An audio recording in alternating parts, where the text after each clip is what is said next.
ఒక దిగ్దర్శకులు కళా తపస్వి శ్రీ విశ్వనాథ్ గారు ఇక లేరు అనే మాటని అది నన్ను దిగ్భ్రాంతి గురి చేసింది. ఇది ఎంత సహజం అనుకున్నా సరే అత్యంత ఆప్తులు గురుతుల్యులు నాకు పితృ సమానులు విశ్వనాథ్ గారు దూరం అవటం అన్నది, ఇక లేరు అనుకోవటం అన్నది చాలా బాధ గురి చేసింది. ఆయన గొప్పతనం గురించి, ఆయన దర్శక ప్రతిభా పాఠవాల గురించి, ఆయన గురించి ఇంకా చెప్తారు. నా దగ్గర అయితే మాటలు లేవు, నా స్థాయి కూడా సరిపోదేమో అనిపిస్తుంది. ఆయన సినిమాల దర్శక ప్రతిభ గురించి చెప్పాల్సి వస్తే పామర్ల దగ్గర నుంచి పండితుల వరకు అందరినీ అలరించి రక్తి కట్టించేటటువంటి గొప్ప చిత్రరాజాలని చేశారు. వాటిని పెద్ద బ్లాక్ బస్టర్స్గా చేశారు. అలాంటి ఘనత, అలాంటి దర్శకులు ఇక లేరు, ఇక రారేమో అనిపిస్తుంది.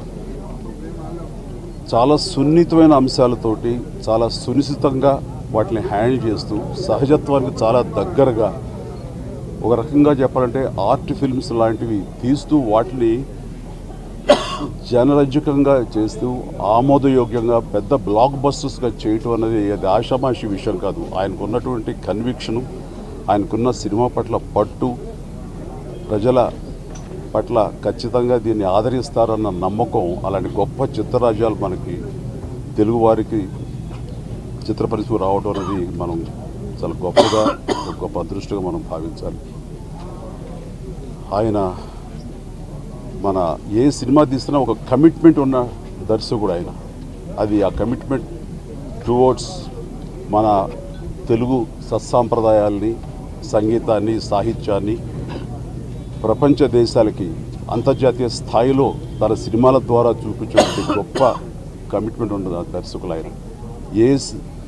ఏ సినిమా, ఏ సబ్జెక్టు తీసుకున్నా సరే ఇవన్నీ కూడా అందులో పొందుపరుస్తూ తన వంతు ఒక బాధ్యతగా ఆయన మన సత్సంప్రదాయాలన్నీ కూడా ముందుకు తీసుకెళ్ళినటువంటి వ్యక్తి ఆయన. అలాగే మన తెలుగు సినిమా ఖ్యాతిని ప్రపంచ స్థాయికి తీసుకెళ్ళినటువంటి దిగ్దర్శకులు ఆయన. ఆయన గురించి ఎంత చెప్పినా తక్కువే అవుతుంది. అలాంటి గొప్ప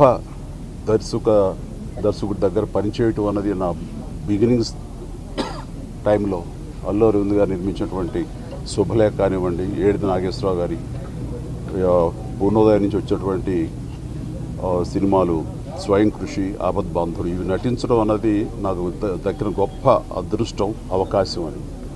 ఆయన దర్శకత్వంలో నేను నటనలో మరిన్ని మెళుకువలు తెలుసుకోవడానికి, నటన పట్ల మరింత అవగాహన పెంచుకోవడానికి నాకు ఎంతో దోహదపడ్డాయి. ఆయన మాలాంటి నటులకు ఒక గ్రంథాలయం, ఒక ఎన్సైక్లోపీడియా అని చెప్పగలను. ఆయన సినిమాలు నేటి యువ దర్శకులకి ఒక ఒక ఒక గ్రంథాలయం అని చెప్పగలను. అవి అంతటి చక్కటి దర్శక ప్రతిభ కనబరుస్తూ ఉంటుంది. అలాంటి దర్శకులు మళ్ళీ రారు, మళ్ళీ ఉండరేమో.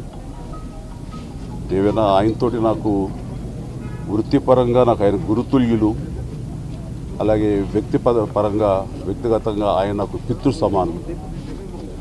ఆయనకి నాకు ఈ అనుబంధం ఎలాగ ఏర్పడిందో ఏమిటో తెలియదు. నిజంగా దైవేచ్ఛ. చాలా సందర్భాలు చెప్పాను. నేను డైట్ చేసి ఏమి తినకుండా షూటింగ్ చేస్తుంటే అది సబబు కాదు అంటూ ఆయన చేతితోటి అన్నం కలిపి నాకు అన్నం పెట్టేటువంటి సందర్భం తలుచుకుంటుంటే నిజంగా చాలా బాధగా అనిపిస్తుంటుంది. అది సినిమా పరిశ్రమలో చాలా తక్కువగా చూస్తున్నాం, బహుశా చూడవేమో.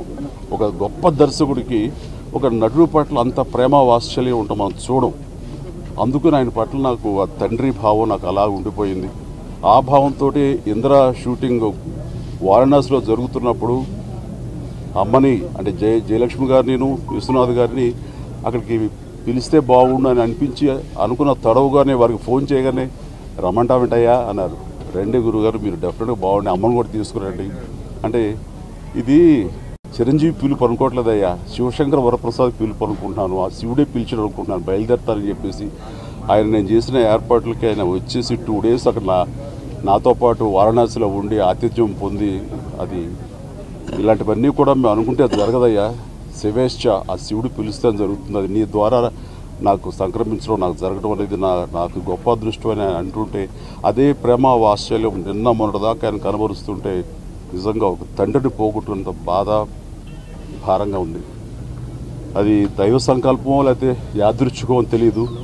సరిగ్గా ఫిబ్రవరి 43 ఏళ్ల క్రితం ఫిబ్రవరి 2వ తారీఖు శంకరాభరణం రిలీజ్ అయిన రోజున, అది సరిగ్గా అదే రోజున అదే ఫిబ్రవరి 2న నిన్న ఆ శివుడి మెడలో ఆభరణలాగా ఆ శంకరుడి మెడలో ఆభరణలాగా ఆయన శివైక్యం అయిపోవటం అన్నది ఇది గొప్పగా ఆ శివుడు తన బిడ్డని తనలోకి ఇముడ్చుకున్నాడు, తనలోకి తీసుకున్నాడు అనే సంతృప్తితో అందరూ ఉండటం అనేది అది నిజంగా ఒక పక్కన ఎంతో సంతృప్తి కలిగిస్తుంది. ఆయన ఆత్మ శాంతి చేకూరాలని ఆ కుటుంబ సభ్యులకు అన్ని రకాలుగా తట్టుకునే శక్తిని ఆ భగవంతుడు ఇవ్వాలని నా ప్రగాఢ సానుభూతిని తెలియజేస్తున్నాను. హాయ్ ఫ్రెండ్స్, మా టుడే టుమారో యూట్యూబ్ ఛానల్ చూస్తున్నందుకు చాలా థ్యాంక్స్. మరిన్ని లేటెస్ట్ వీడియోస్ కోసం వెంటనే సబ్స్క్రైబ్ చేయండి. అలాగే ఈ బెల్ ని కూడా రింగ్ చేసేయండి. మా నోటిఫికేషన్స్ అన్ని మీ మొబైల్లో వస్తాయి. అలాగే మా వీడియోస్ మీకు నచ్చితే లైక్ చేయండి, షేర్ చేయండి, నచ్చకపోతే కామెంట్ చేయండి.